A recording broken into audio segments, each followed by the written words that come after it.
Un saludo cordial, muy especial para ustedes, mis queridas y queridos estudiantes del curso de Trabajo y Contemporaneidad, en la asignatura pues que tenemos los miércoles a la 1:30. Como habíamos quedado, hoy vamos a hacer un video. En este video vamos a hacer como el cierre del tema introductorio del curso y a dejar la consigna de una vez. Aquí la vamos a escribir para que ustedes la vean de lo que van a ser las exposiciones dentro de 8 días. ¿Ok? Entonces, mucha atención con lo que vamos a hacer hoy. Voy a hacer un material, una clase corta, puntual, para proceder después a las instrucciones de las exposiciones grupales que ustedes realizarán. Entonces, entremos en materia con la exposición. Miren, nosotros nos hemos acercado a lo que es el concepto de psicología, de organización, de psicología organizacional, todo esto como un marco introductorio que también he dicho que algunos estudiantes lo están viendo paralelamente en otro de los cursos que ven conmigo y o que lo vieron incluso el periodo pasado. Entonces, para algunos es un repaso, un reconocer y para otros sí es un conocer totalmente nuevo. En ese sentido, cerramos esta parte con lo que es considerar el verdadero nombre del campo de la psicología cuando lo hablamos en las empresas y en las organizaciones en general. Se ha dicho que es psicología organizacional, pero en realidad el nombre como tal es psicología del trabajo y las organizaciones. Y ese es un punto de partida que debe ser importante para tener en cuenta muchos aspectos y cosas. Entonces, antes que nada, pues darle el crédito a quien lo merece. Este material es del profesor Wilner Riascos, que es un profesor nuestro en la Universidad San Buenaventura, psicólogo, docente, psicólogo organizacional, un excelente profesor y un gran ser humano, que compartió generosamente este material para que fuese parte también de la introducción del curso. Bien, ¿por qué se le llama hoy en día psicología del trabajo y las organizaciones? Se llama de esa manera, esta definición de psicología ya la hemos visto, se llama de esa manera porque la psicología del trabajo y las organizaciones estudia tres actores claves. Estudia la persona, estudia la organización y estudia el trabajo. Antes se hablaba de psicología organizacional y la psicología organizacional como tal ponía la lupa más en la relación persona-organización. Esa es una importante relación, pero dejaba, no es que no lo abordara, sino que dejaba en un segundo nivel el tema del trabajo. Se abordaba, pero de una manera un poco más secundaria, por decirlo así. Ya hace un buen tiempo atrás, hace unas décadas, se entendió que el trabajo tenía que ser un elemento o un actor del mismo peso que la organización y la persona. Entonces, por eso hoy en día están estos tres elementos: persona, organización y trabajo. Esta presentación va a mostrar qué estudia la psicología en cada uno de esos elementos, pero también en sus posibles combinaciones. Entonces, si hacemos énfasis en la persona, hablamos de cosas tan interesantes como la identidad, la subjetividad, los sentidos y significados del trabajo.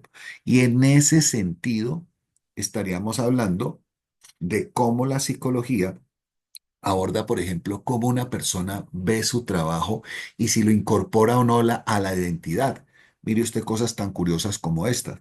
Muchas veces a alguien le preguntan, bueno, ¿y tú qué haces? Y la persona dice, yo soy el director de talento humano de tal empresa. Cuando la persona responde, yo soy el director de talento humano, es porque está incorporando ese trabajo a su identidad. A él le preguntaron, ¿tú qué haces? Y él responde, yo soy el director de talento humano. Esa es una revelación maravillosa desde lo psicológico.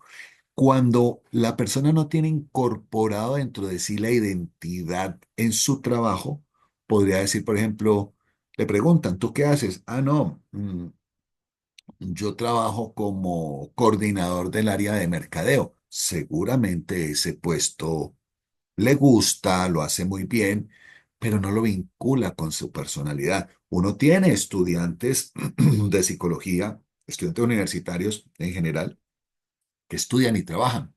Y muchas veces cuando se les pregunta, bueno, ¿y tú qué haces? Entonces dicen, ejemplo, ¿no? Yo trabajo como cajero en Avevillas y soy estudiante de psicología. Ah, mire usted, yo trabajo como cajero. Entonces el trabajo, ese trabajo seguramente es importante, lo hace de manera responsable, pero no lo pone en su estructura de identidad, porque dice yo trabajo como. Mientras que el estudio como, como estudiante universitario de una carrera, en este caso psicología, él dice, yo soy estudiante de psicología, yo soy, lo incorpora a la comprensión de sí mismo, a lo que el sujeto es hoy en día. Entonces, en la psicología se estudia muchas veces cómo las personas le dan sentido o significado al trabajo a través de la identidad y de sus posiciones y percepciones subjetivas. La subjetividad que es una condición que todos los seres humanos tenemos. También se hace énfasis en el empoderamiento, el empowerment, que es de alguna manera darle a las personas esa potestad de que en su trabajo tengan cierto nivel de autonomía, cierta toma de decisiones, ciertos retos que de alguna forma lleven a que el sujeto se motive de otra manera y sea altamente productivo. Es otro tema muy importante. Trabajo y género es otra condición de estudio cuando hacemos énfasis en la persona. Pues resulta que hoy en día, tristemente, en las empresas, sobre todo en Latinoamérica y Colombia, no es la excepción, pues existe discriminación de género. Las mujeres no son contratadas o son contratadas para ciertos cargos que no son muy buenos o se contratan para cargos que han hecho hombres, pero por ejemplo con remuneraciones salariales más inferiores. Entonces todo eso es preocupante. Cualquier tipo de discriminación, desigualdad, inequidad que se dé con la mujer en el mundo del trabajo es preocupante. Y esta es una realidad que muchas veces prosigue oculta. Pues de alguna manera la psicología tiene que darle luces a esto para indagarlo, comprenderlo y proponer alternativas de solución al respecto. Está el outplacement. El outplacement es una figura de trabajo donde una persona que trabaja para una organización lo hace cumpliendo funciones, pero por fuera de ella. A propósito del profesor Wilner, quienes lo conozcan, el profesor Wilner ya lleva un tiempo viviendo en Brasil y él trabaja todos los días para la universidad, pero de forma remota. Sí, para nuestra Universidad San Buenaventura de Cali, Colombia, él trabaja, pero estando en Brasil. Entonces sus clases son por estos medios, ¿no? Por plataformas como Zoom, dispositivos tecnológicos que le permiten reunirse con estudiantes, asesorarlos, tener las clases, y siempre de manera remota. Ahí estamos viendo cómo hay empleados que trabajan de esta manera y eso tiene unas implicaciones de comportamiento y demás, que por supuesto el reto es que sean siempre positivas para una organización. Está la orientación vocacional, ocupacional y laboral. Siempre que un empleado está en una empresa, qué bueno que desde la psicología nos preguntemos si ese empleado está satisfecho en su puesto de trabajo, si la vocación que él tiene, sus habilidades y demás están puestas en la ocupación apropiada en la empresa y por supuesto en lo laboral. Bien, cogemos otro de los elementos de los tres que dijimos. Ya hablamos de persona, vamos a hablar de trabajo. Entonces, cuando hablamos de que la psicología hace énfasis en el trabajo, estamos hablando de formas contemporáneas de contratación como el outsourcing, por ejemplo, ¿sí?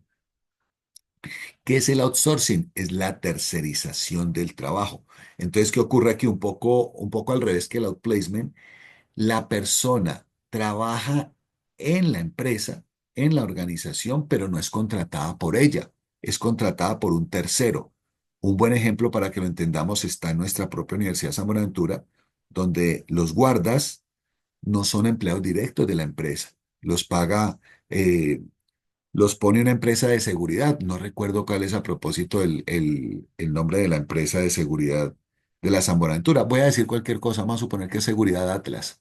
Ah, entonces Atlas los pone en la San Buenaventura, tiene un convenio de tipo económico y demás, donde por un dinero X, eh, la universidad le paga eso a Seguridad Atlas y con eso Seguridad Atlas se responsabiliza del pago mensual a los guardas de seguridad, de sus prestaciones sociales, de la liquidación si se van a retirar, en fin, todo lo legal es Seguridad Atlas quien le paga a estos trabajadores, pero ellos no están en Seguridad Atlas, están en la San Buenaventura. Lo mismo pasa con las personas del aseo. Sí, entonces creo que la empresa de aseo se llama Brilla, si no estoy mal, de nuestros aseadores en la San Buenaventura. Entonces, Brilla paga todos los salarios mensuales de estos empleados y la universidad no, porque tienen un convenio, obviamente, estratégico, económico, donde se amarra todo eso, ¿no? Entonces, esa es una forma de contratación. También está el trabajo asociativo. El trabajo asociativo es el que se da por cooperativas. Entonces, cuando una cooperativa eh, tiene empleados, normalmente el espíritu de las cooperativas es un poco diferente a la relación de trabajo normal. Se tiene un salario mensual, unas prestaciones de ley, pero además de eso, por ejemplo, por dar un ejemplo, normalmente las estructuras cooperativas cuando al final del año se habla del balance general de las utilidades que tuvo una empresa, sus ganancias económicas, todo empleado de la cooperativa resulta que es también asociado a ella. Y al ser asociado a ella, tiene derecho a un porcentaje determinado de utilidades eh, anuales.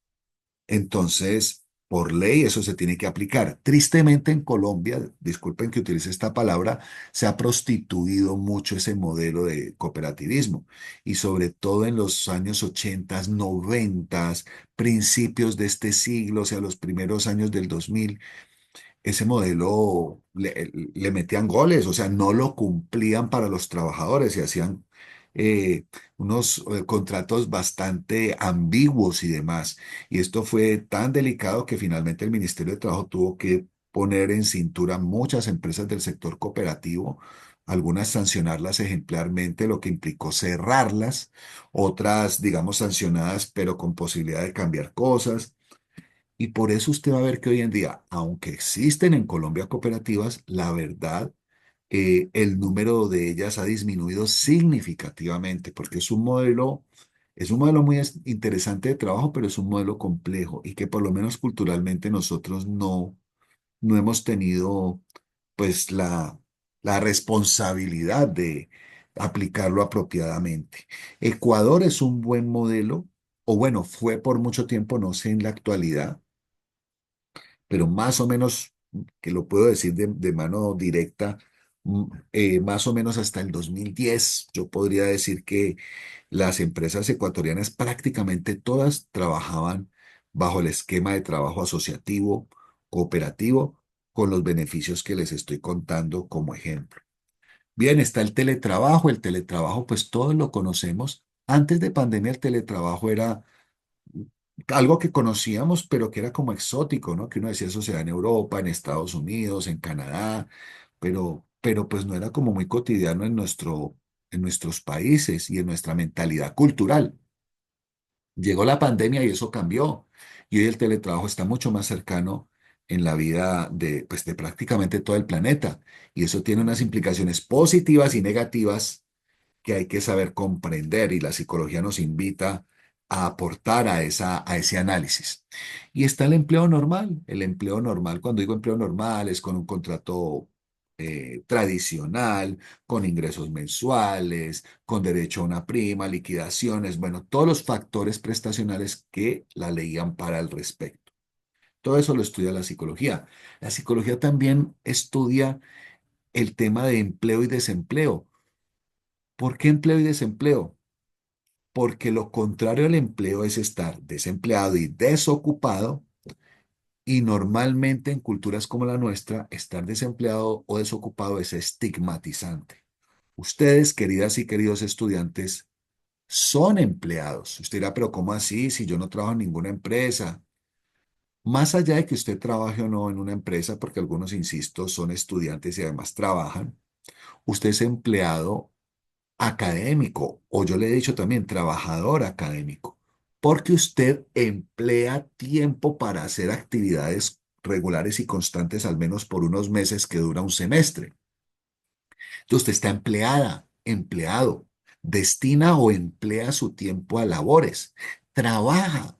Lo que pasa es que su empleo o trabajo es de orden académico. No tiene retribuciones económicas, pero sí tiene retribuciones cuantitativas, numéricas, de notas. Tiene recompensas o retribuciones psicológicas como el conocimiento. Entonces, sí hay una contraprestación a tu trabajo, solo que no es económica. Bien, entonces, claro, la psicología estudia también qué pasa con los desempleados, con los desocupados, con los que no pueden trabajar. Es un estudio muy importante. No voy a hablar de la selección de personal ni de la evaluación de desempeño porque eso hizo parte del material pasado que recorrimos hasta la clase anterior. Voy a irme al otro lado y luego hablo de las dos últimas que hay en la columna izquierda, pero me voy primero al lado derecho. Competencias individuales y organizacionales. Entonces, en este sentido, pues también la psicología estudia el hecho de analizar que de verdad un trabajo despliegue en las personas competencias apropiadas para desempeñarlo de la mejor manera y poder comprender si hay candidatos idóneos que tengan esas competencias para desempeñar el cargo. Eso en cuanto a competencias individuales, pero también hay competencias organizacionales en general. Cuando tú trabajas en un sector, eh, cuando tu empresa pertenece a un tipo de sector, quizás tú tengas que tener unas competencias particulares para ese sector, que si trabajas en otro sector, las competencias organizacionales generales serían otras. Para que usted me entienda, no es lo mismo trabajar y usted volverse experto y trabajar muchos años en diferentes empresas del sector transporte. No es lo mismo trabajar por muchos años en diferentes empresas del sector textil. No es lo mismo trabajar en empresas del sector agropecuario. No es lo mismo trabajar en empresas del sector de telecomunicaciones, etcétera, del sector educativo, etcétera, etcétera, etcétera. Los sistemas de gestión de calidad. Entonces, hoy en día todas las organizaciones buscan tener certificaciones que demuestren que sus procesos son óptimos o, como dice uno, de alta calidad, y esto para seguir enganchando sanamente a sus clientes, a sus consumidores. Entonces, por eso usted va a ver, por ejemplo, que en las universidades ellas buscan el proceso ante el Ministerio de Educación de tener registros y certificaciones de alta calidad. La San Buenaventura los tiene y en un muy buen número, ¿no? Entonces, casi todos sus programas están acreditados con alta calidad. Psicología es uno de ellos. Los programas que no tienen en este momento en la San Buenaventura certificación de alta calidad son más bien los programas nuevos que están empezando a nacer, a construir una estructura para pasar a esa evaluación. Y allá van a llegar porque la universidad en eso tiene un trabajo estructurado interesante. Además, la universidad tiene... Nuestra Universidad de San Buenaventura tiene acreditación de alta calidad en el campus, o sea, en todo lo que es la estructura general de la universidad que ofrece a los estudiantes. Esas certificaciones pues son muy importantes para las empresas. En otros sectores como las fábricas, las industrias, pues hablamos de otro tipo de certificaciones. Están que las normas INCONTEC, entonces si usted cumplió con las normas, tiene la certificación INCONTEC o las normas ISO 9000 y 9001, 9002, yo no sé por qué 9000 irán, no lo sé. Y así en ese orden de ideas se van dando certificaciones.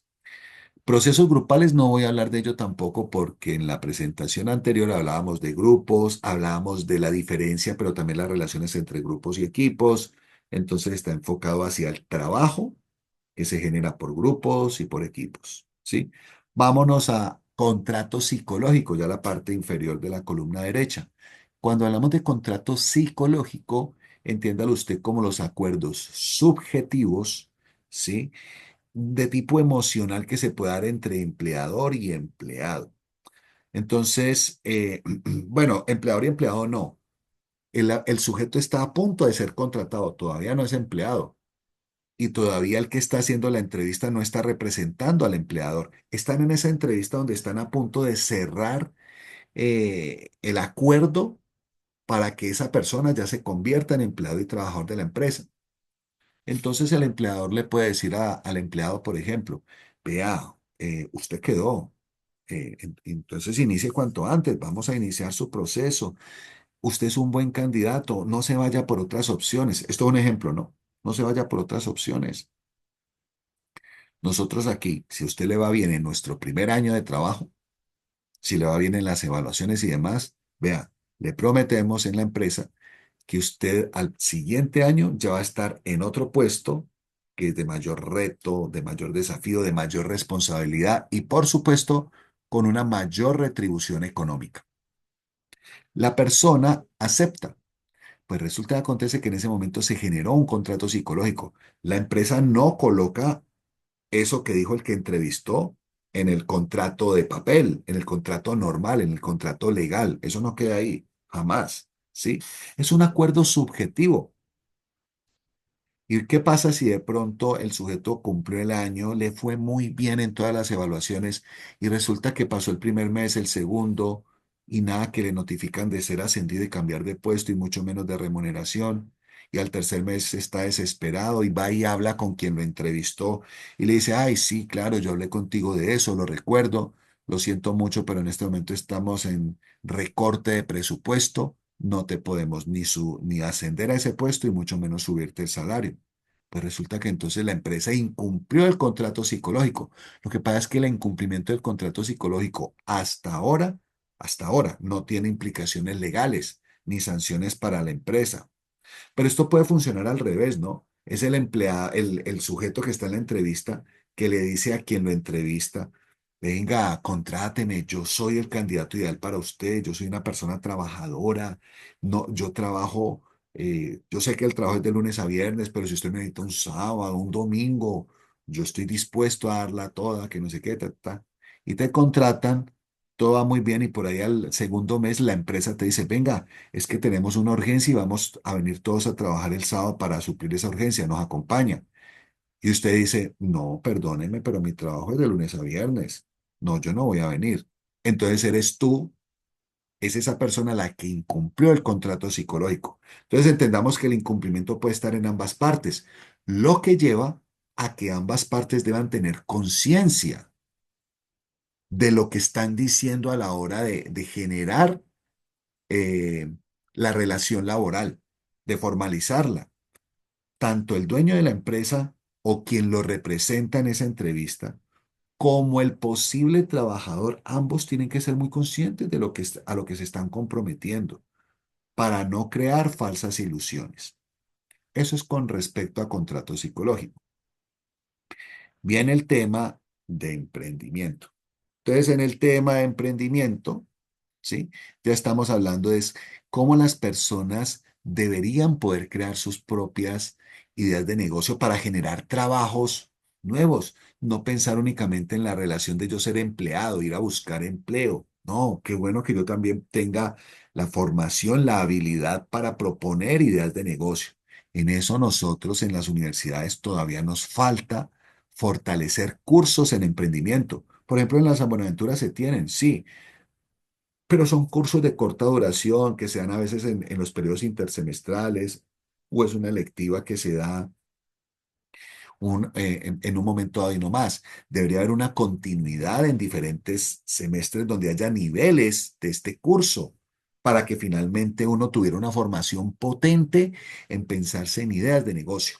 Ojo, no estoy diciendo con esto que la universidad se equivoque formando gente para ir a buscar empleo. Es parte de la realidad laboral. El asunto es que no es la única. Entonces el asunto es que podrían haber otras alternativas que muchas veces no visualizamos. Bien, cuando hacemos énfasis en la organización, entonces aquí el asunto ya se va más a estudiar clima organizacional, cultura organizacional. Ya habíamos hablado de esto también en la presentación anterior. El tema del aprendizaje organizacional, también hablamos del aprendizaje cuando teníamos el material anterior, esa capacidad de que el individuo y toda la organización en general se adapte a los cambios e innovación. Lo amarro con lo que está arriba. Cuando tenemos buen nivel de aprendizaje, nos adaptamos a los cambios que llegan. Proponemos cosas nuevas para la organización. Entonces, eso por ese lado.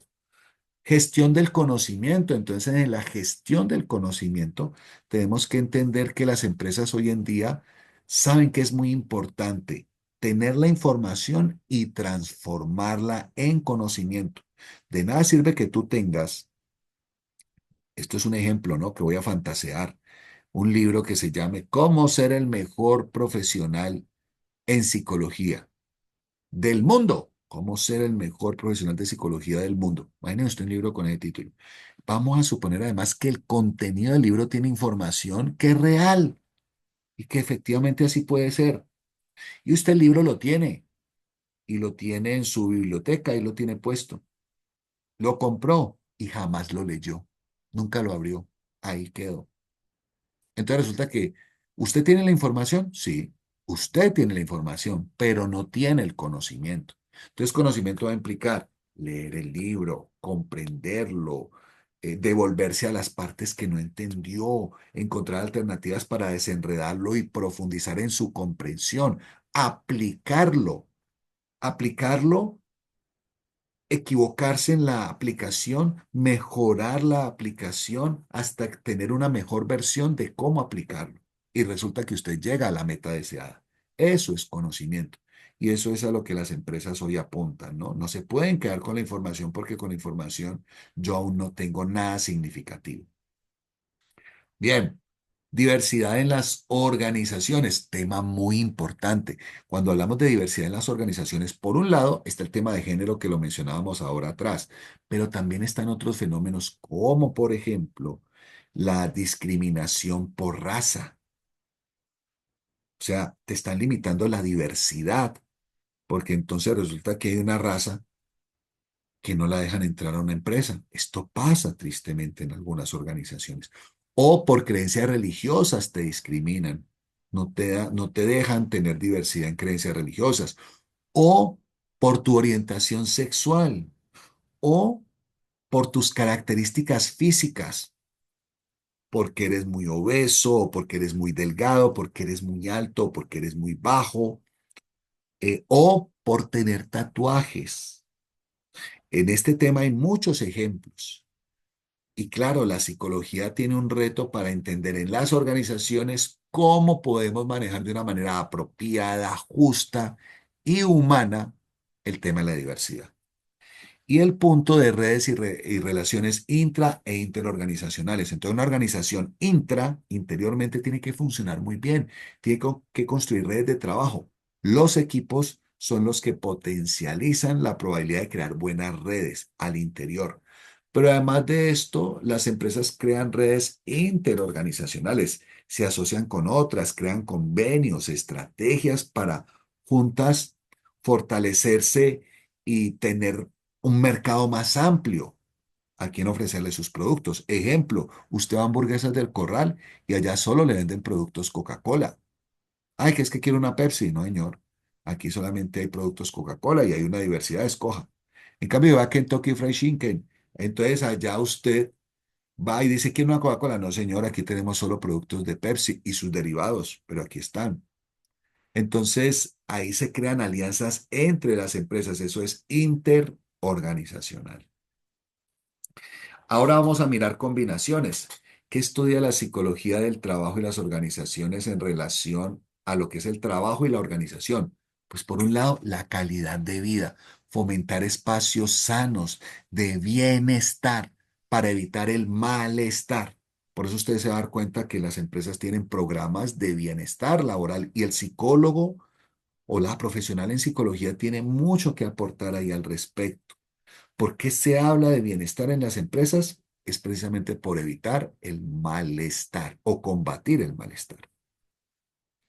Formación, capacitación y entrenamiento es algo muy importante y lo veíamos en el primer material cuando decíamos que capacitación y desarrollo era un proceso transversal. Siempre que se hagan actividades para formar a las personas, para capacitarlas, para entrenarlas, se está desarrollando al ser.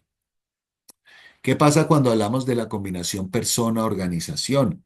Entonces aquí estamos hablando de cosas complejas como el acoso laboral. El acoso laboral lo sufren hombres y mujeres. Tristemente lo sufren más las mujeres que los hombres.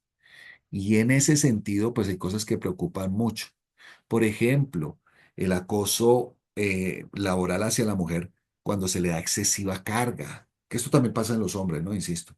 O el acoso laboral, sigo con la mujer, cuando se le minimiza, dice su trabajo no sirve, ¿qué es esta bobada que me está entregando? y más complejo aún cuando el acoso es de tipo sexual, que insisto, también puede pasar en los hombres, pero las estadísticas son más contundentes de que la mujer es más proclive a ser acosada en diferentes formas. Está el tema de la salud en el trabajo, como el estrés, las condiciones de estrés, y cuando el nivel de estrés empieza a subir mucho, pues va a afectar a la persona. Y hay personas que son productivas trabajando con estrés, tristemente, no debería ser así. Cuando el estrés llega a un límite donde la gente explota, cae en burnout, el síndrome de estar quemado. Burnout es el bloqueo, cuando ya no puedes trabajar más porque simplemente todo entró en caos y te bloqueas y ya no puedes trabajar. Por eso se dice que es cuando la persona se quemó. Entonces, qué sé yo, estalló en rabia en el trabajo, peleó con otro, le pegó al jefe o a un compañero o gritó de manera inapropiada y se bloqueó y ya no puede hacer nada. Se va de incapacidad. ¿Qué hace la empresa ahí? ¿Cuál es el manejo que se le debe dar a una persona que presentó burnout? Está el carochi. El carochi sí que es complejo. Yo digo que en Colombia, pensaría yo, no se ha manifestado mucho. El carochi es, pues por lo menos sus primeros registros de aparición fueron en Japón. ¿Y por qué se llama carochi? Porque la primera persona que lo padeció tenía este apellido en Japón. ¿Qué es el carochi? Es la muerte por el trabajo excesivo y obsesivo. Entonces, el señor Carochi, no recuerdo, ustedes podrán buscar con más precisión en internet, entonces si doy un dato impreciso, pues usted me perdonará, pero trabajó casi cerca de 80 horas, creo que fueron más de 70 horas en cualquier caso, sin parar, sin parar. Y llegó un momento en que el cuerpo no resistió y murió. Lo peor fue que murió en su puesto de trabajo. Y ahí usted se empieza a preguntar, y si estuvo de 72 horas en un puesto de trabajo, ¿cómo es que la empresa no se dio cuenta y no hizo algo? Mire usted lo preocupante, ¿no? Lo que es a veces la indiferencia entre los miembros de una organización. Están los procesos organizacionales, ¿no? Entonces, las formas de comunicación entre las personas, cómo se maneja el poder, la dirección, la autoridad, los estilos de liderazgo. Hay empresas donde usted llega y al jefe hay que decirle doctor. Si usted no le dice doctor, eso arma el problema más grande y grave. En cambio, hay empresas donde no, donde importas tú por tu nombre. Entonces, yo soy Francisco, no doctor Francisco. Todo ese tipo de cosas muestran formas de interacción del ser humano. Entonces, la psicología trata de comprenderlas para optimizarlas y sacarles un provecho positivo para el beneficio de la organización. Ahora veamos la combinación persona-trabajo. En la relación persona-trabajo hay una cosa muy interesante en relación al tema de la satisfacción del trabajo. Y es entender que el ser humano vive siempre ambigüedades. Tiene placer y sufrimiento en el trabajo. Entonces muchas veces la persona se levanta una mañana y dice, ay, gracias a Dios tengo trabajo, es que mi empleo, es que lo amo, no es que... Pero otras veces se levanta y siente, ay, Dios mío, tengo que ir a trabajar, ¿por qué a mí? ¿Por qué me toca esto? Entonces hay ambigüedades, ¿no? Tensiones positivas y tensiones negativas. ¿Cuál va a ganar?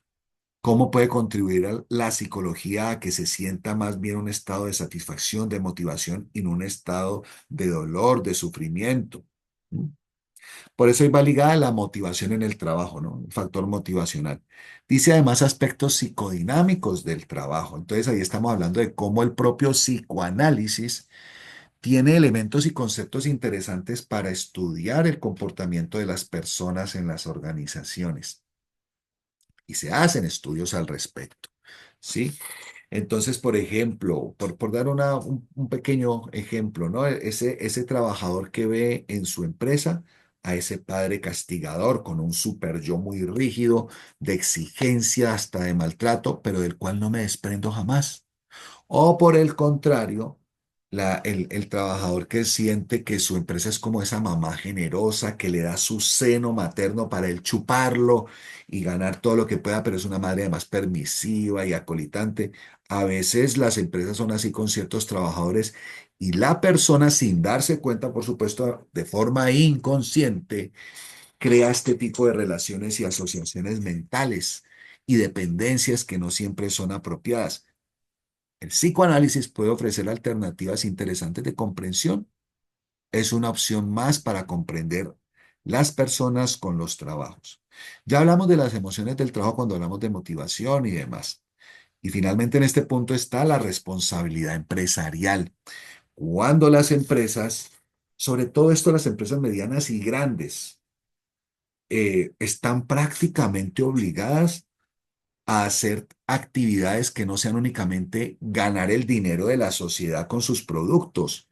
Entonces tienen que hacer programas sociales. Por eso esto se llama responsabilidad empresarial o también responsabilidad social empresarial.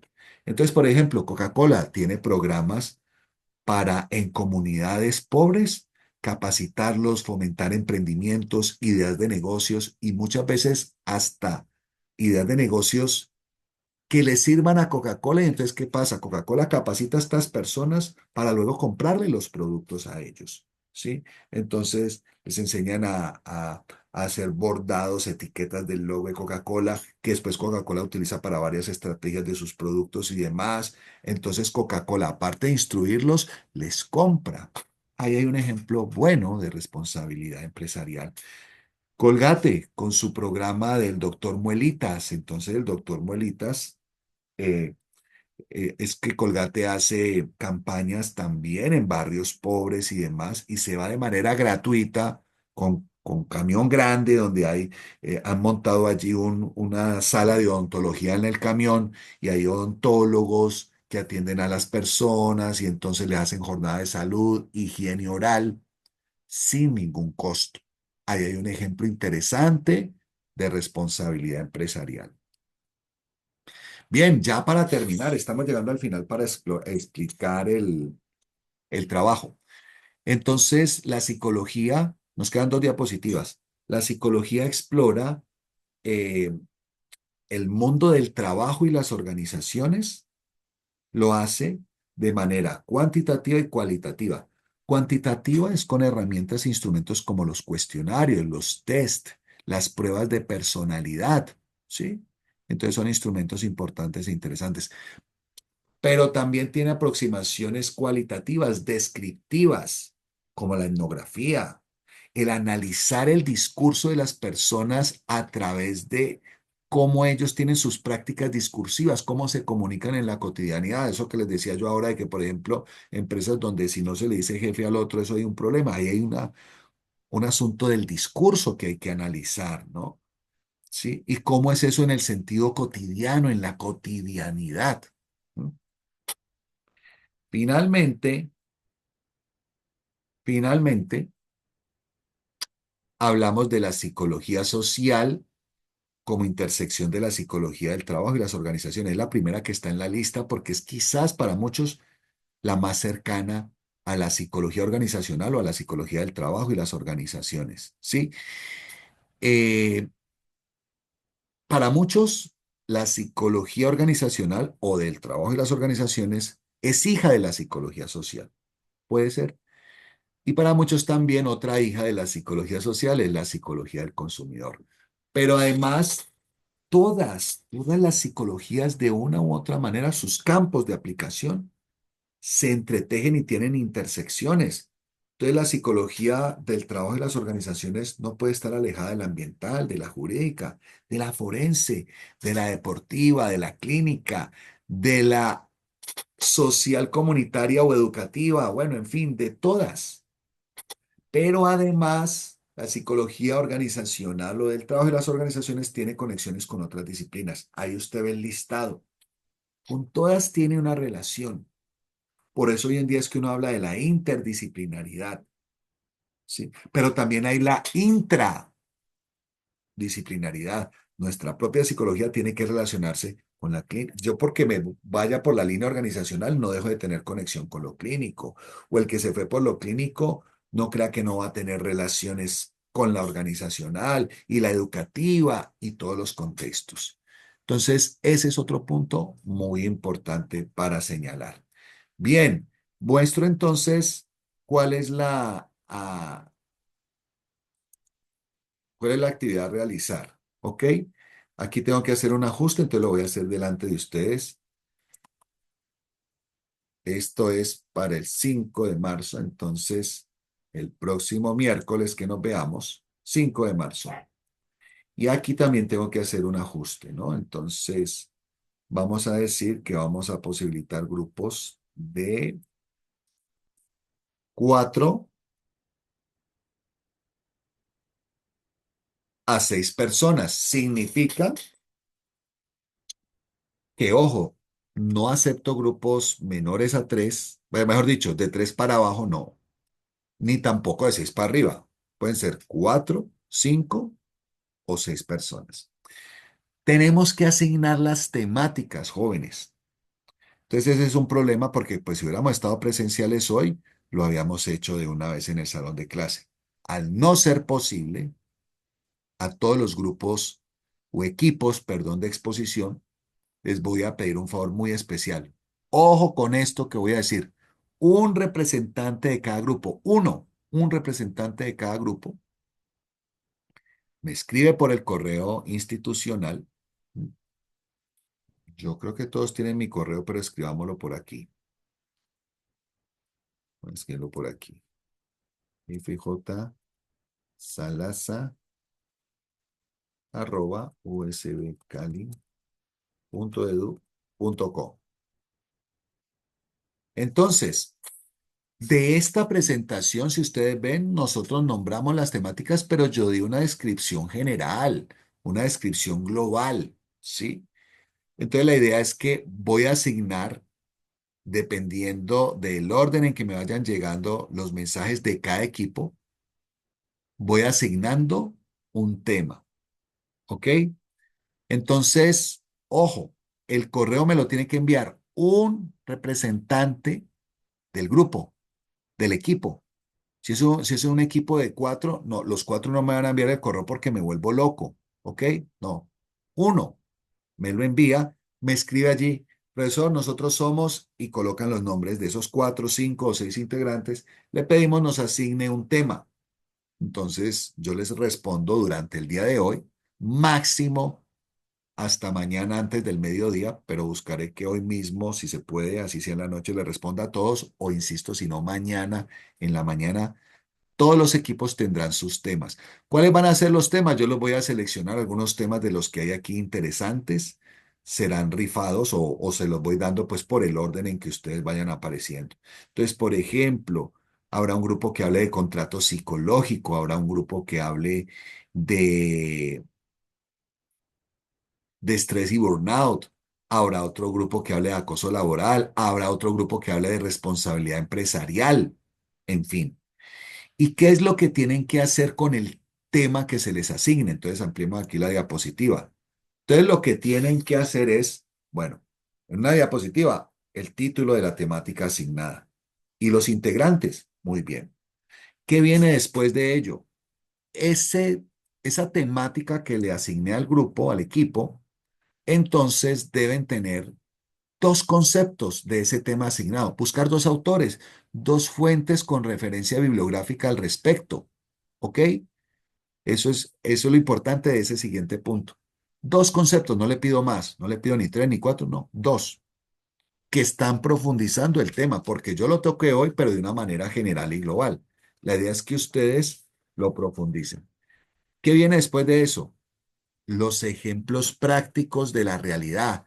Entonces, a usted le tocó salario emocional, por ejemplo, o contrato psicológico, responsabilidad empresarial, o lo que le haya tocado, o burnout y estrés. Bueno, lo que le haya tocado, debe buscar dos ejemplos. Un ejemplo debe ser positivo. Vea, es que en tal empresa encontramos en internet que están manejando un contrato psicológico buenísimo porque ok. Y el otro debe ser un ejemplo negativo. Vea, nos encontramos acá también una información de una empresa que nunca cumplía en los acuerdos previos, y eso llevaba a pensar que daban un muy mal manejo al contrato psicológico. Es un ejemplo. Entonces, mire que usted va a tener allí un ejemplo positivo y un ejemplo negativo.